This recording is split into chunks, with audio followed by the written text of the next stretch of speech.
Good evening all of you. आज हम discuss करेंगे रेस्पिरेटरी स्टिमुलेंट्स। लास्ट की वीडियो में हम डिस्कस कर चुके थे टॉपिकल एजेंट्स को। आज हम डिस्कस करेंगे रेस्पिरेटरी स्टिमुलेंट्स। ठीक है, तो रेस्पिरेटरी स्टिमुलेंट्स क्या होते हैं? दीज आर द ड्रग्स और chemical agents which are used to stimulate the respiratory system. Respiratory stimulants वो ड्रग्स और वो केमिकल एजेंट्स होते हैं जो कि हमारे रेस्पिरेटरी सिस्टम को स्टिमुलेट करने में हम उनको यूज करते हैं। ठीक है, रेस्पिरेटरी स्टिमुलेंट्स क्या होते हैं? रेस्पिरेटरी स्टिमुलेंट्स वो ड्रग और वो केमिकल एजेंट्स होते हैं जिनको हम रेस्पिरेटरी सिस्टम को स्टिमुलेट करने के लिए यूज करते हैं। फर्स्ट पॉइंट है इसमें, these are the belongs to the class of CNS stimulants. जो रेस्पिरेटरी स्टिमुलेंट्स होता है वो सीएनएस स्टिमुलेंट्स की क्लास को बिलोंग करता है। जैसे सीएनएस स्टिमुलेंट्स की 3 क्लासेस हैं, कन्वर्जेंट, एनालेप्टिक और साइकोस्टिमुलेंट्स। ठीक है, कन्वर्जेंट्स क्या होते हैं? Convulsants are the drugs that induce convulsions. ठीक है, कन्वर्जेंट्स वो ड्रग्स होते हैं जिनको हम कन्वर्जेंस में यूज करते हैं। सेकेंड कैटेगरी थी सीएनएस स्टिमुलेंट की एनालेप्टिक्स। एनालेप्टिक्स को हम रेस्पिरेटरी स्टिमुलेंट्स कहते हैं यहाँ पे। तो ये सीएनएस स्टिमुलेंट्स की कैटेगरी का ही पार्ट है, वही का पार्ट है ये। नेक्स्ट है साइकोस्टिमुलेंट्स। साइकोस्टिमुलेंट्स क्या होते हैं? Psychostimulants are the drugs that increase the activity of CNS and body. Psychostimulants वो ड्रग्स होती हैं जो कि सीएनएस की एक्टिविटीज को इंक्रीज कर देती हैं। ठीक है, समझ आया? जो रेस्पिरेटरी स्टिमुलेंट्स है ये सीएनएस स्टिमुलेंट्स की कैटेगरी का ही पार्ट है, वहीं का पार्ट है। सीएनएस स्टिमुलेंट्स की 3 कैटेगरी थी, कन्वर्जेंट, एनालेप्टिक और साइकोस्टिमुलेंट्स। तो एनालेप्टिक को हम कह सकते हैं कि वही एनालेप्टिक जो है, analeptics is also called as respiratory stimulants. ठीक है, सेकेंड पॉइंट है respiratory stimulants increase the activity of various functions of CNS. Respiratory क्या होते हैं? रेस्पिरेटरी स्टिमुलेंट्स जो होते हैं वो सीएनएस के फंक्शंस की एक्टिविटीज को स्टिमुलेट कर देते हैं, मतलब इंक्रीज कर देते हैं। जो रेस्पिरेटरी स्टिमुलेंट्स होते हैं वो सीएनएस के फंक्शंस की जो एक्टिविटीज होती हैं उनको इंक्रीज कर देते हैं। The main features of stimulant activity has been the respiratory stimulants. जो स्टिमुलेंट्स का मेन फीचर होता है इसमें वो रेस्पिरेटरी को स्टिमुलेट करना होता है। ठीक है, जो the main feature of stimulants, जो स्टिमुलेंट्स का मेन फीचर होता है वो रेस्पिरेटरी को स्टिमुलेट करना होता है। रेस्पिरेटरी की जो एक्टिविटीज होती हैं उनको स्टिमुलेट करना होता है। The respiratory stimulants is brought through the stimulation of the chemoreceptor and vasomotor centre. जो रेस्पिरेटरी स्टिमुलेंट है वो क्या करता है कि जो आपके कीमोरिसेप्टर्स और वैसोमोटर सेंटर्स होते हैं both are present in the brain.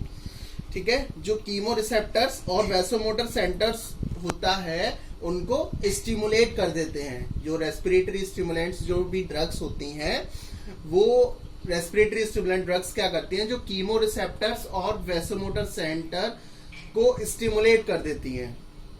Next point है the various drugs and chemical stimulate the respiratory functions. बहुत सारी ड्रग्स और केमिकल एजेंट्स होते हैं जो कि रेस्पिरेटरी फंक्शंस को स्टिमुलेट कर देते हैं। जैसे बहुत सारी ड्रग्स में हम यहाँ पे एक ड्रग को एक्सप्लेन करेंगे आगे, अमोनियम कार्बोनेट। तो अमोनियम कार्बोनेट जो है वो रेस्पिरेटरी स्टिमुलेंट की तरह वर्क करता है, वही हमारे रेस्पिरेटरी फंक्शंस को स्टिमुलेट करता है। नेक्स्ट पॉइंट है द पीएच और hydrogen ion concentration which alter the pH also affect respiration. जो आपका हाइड्रोजन आयन की कंसंट्रेशन है और पीएच है आपके ब्लड का, ठीक है, द पीएच और hydrogen ion concentration of blood, यहाँ पे ब्लड है, कंसंट्रेशन ऑफ ब्लड।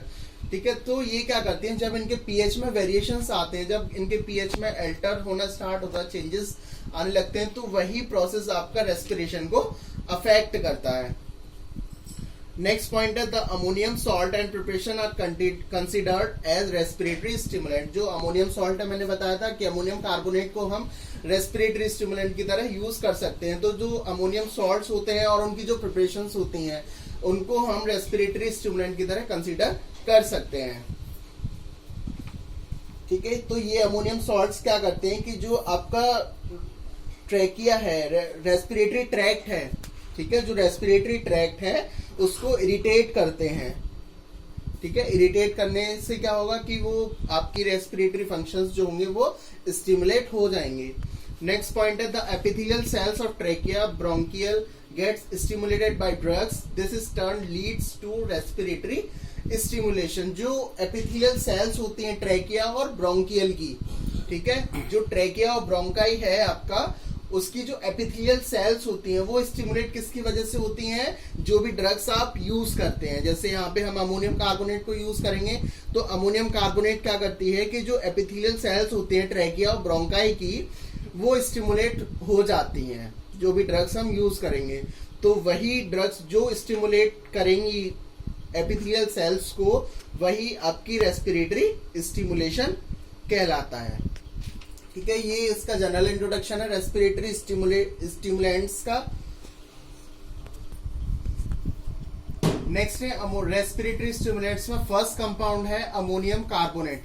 ठीक है, अमोनियम कार्बोनेट जो होता है वो हमारे रेस्पिरेटरी स्टिमुलेंट्स की तरह वर्क करता है। इसमें एक ही कंपाउंड है रेस्पिरेटरी स्टिमुलेंट्स में, अमोनियम कार्बोनेट। इसका फॉर्मूला होता है NH4 का होल ट्वाइस CO3।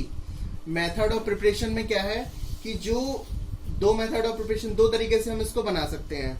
ठीक है, सबसे पहले क्या है कि जो आपका अमोनियम सल्फेट है NH4 का whole twice SO4 ammonium sulphate है, अगर इसको हम कैल्शियम कार्बोनेट के साथ ट्रीट करते हैं, ठीक है, तो कैल्शियम कार्बोनेट के साथ जब अमोनियम सल्फेट को जब कैल्शियम कार्बोनेट के साथ ट्रीट करते हैं तो हमारा अमोनियम कार्बोनेट फॉर्म हो जाता है। एक तो मेथड ऑफ प्रिपरेशन ये हो गई कि हमने अमोनियम सल्फेट लिया, अमोनियम सल्फेट को जब हम कैल्शियम कार्बोनेट के साथ ट्रीट करते हैं तो हमारा अमोनियम कार्बोनेट फॉर्म हो जाता है। दूसरी है अमोनियम क्लोराइड को जब हम कैल्शियम कार्बोनेट के साथ ट्रीट करते हैं, ठीक है, जो अमोनियम क्लोराइड है उसको अगर हम कैल्शियम कार्बोनेट के साथ ट्रीट करते हैं तो अमोनियम कार्बोनेट फॉर्म होता है। ये दो इसकी मेथड ऑफ प्रिपरेशंस है। डिस्क्रिप्शन की बात करें फिजिकल प्रॉपर्टीज की, तो ये कलरलेस क्रिस्टलाइन सॉलिड होता है। ठीक है, कोई कलर नहीं होता, इसका व्हाइट पाउडर के फॉर्म में होता है और इसका जो ऑर्डर होता है वो स्ट्रॉन्ग होता है अमोनिया की तरह।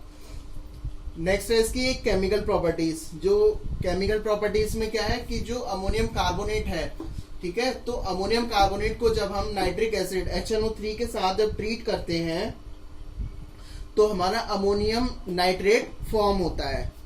ठीक है, जो हमारा अमोनियम कार्बोनेट है उसको अगर हम नाइट्रिक एसिड के साथ ट्रीट करते हैं तो अमोनियम नाइट्रेट फॉर्म होता है।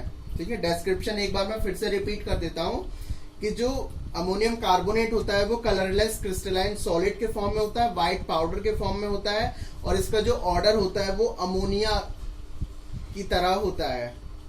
ठीक है, और ये जो अमोनियम कार्बोनेट होता है वो वाटर में सॉल्युबलाइज होता है और हॉट वाटर में ये डिकम्पोज होने लगता है। केमिकल प्रॉपर्टीज एक ही थी यहाँ पे कि जो अमोनियम कार्बोनेट है उसको अगर हम नाइट्रिक एसिड के साथ ट्रीट करते हैं तो अमोनियम नाइट्रेट फॉर्म होता है। नेक्स्ट है स्टोरेज। स्टोरेज कंडीशन कैसी होनी चाहिए? It should be packed in air tight and light resistant container. इसको हमें एयर टाइट और लाइट रेजिस्टेंट कंटेनर में पैक करना चाहिए और इसको ठंडे और सूखे स्थान पर स्टोर करना चाहिए। It should be packed in air tight and light resistant container. They should be stored in a cool and dry place. ये हो गया इसका स्टोरेज। इनकम्पेटिबिलिटी में क्या है कि ये किसके साथ इनकम्पेटिबल है? ये आपका एसिड्स के साथ, एल्कलीज के साथ, आयरन सॉल्ट्स के साथ, लेड के साथ और सिल्वर सॉल्ट्स के साथ, इन सब के साथ अमोनियम कार्बोनेट जो है वो इनकम्पेटिबल होता है। ठीक है, ये हो गई इसकी इनकम्पेटिबिलिटी। नेक्स्ट है इसके यूजेस। फर्स्ट यूज तो इसका यही होगा कि ये रेस्पिरेटरी स्टिमुलेंट की तरह वर्क करता है। ठीक है, फर्स्ट यूज तो इसका यही हो गया। सेकेंड है कि ये एक्सपेक्टोरेंट की तरह वर्क करता है। एक्सपेक्टोरेंट्स मैंने लास्ट वीडियो में डिस्कस कर चुका हूं। नेक्स्ट है यूज इसका स्मेलिंग सॉल्ट्स। स्मेलिंग सॉल्ट्स में क्या है कि अगर हम अमोनियम कार्बोनेट को अगर स्मेल करते हैं तो इसमें क्या होता है कि इसमें जो अमोनिया प्रेजेंट होती है, अमोनिया जो होती है वो लंग्स को इरिटेट करती है।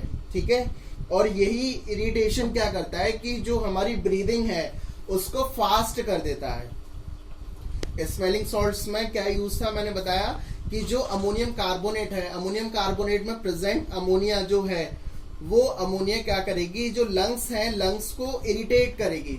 इरिटेट करने से क्या होगा कि जो लंग्स की एक्टिविटी है वो फास्ट हो जाएगी, ब्रीदिंग फास्ट हो जाएगी। ठीक है, तो ये भी एक रेस्पिरेटरी स्टिमुलेंट की तरह वर्क करता है। ठीक है, ये हो गए रेस्पिरेटरी स्टिमुलेंट्स। Thank you.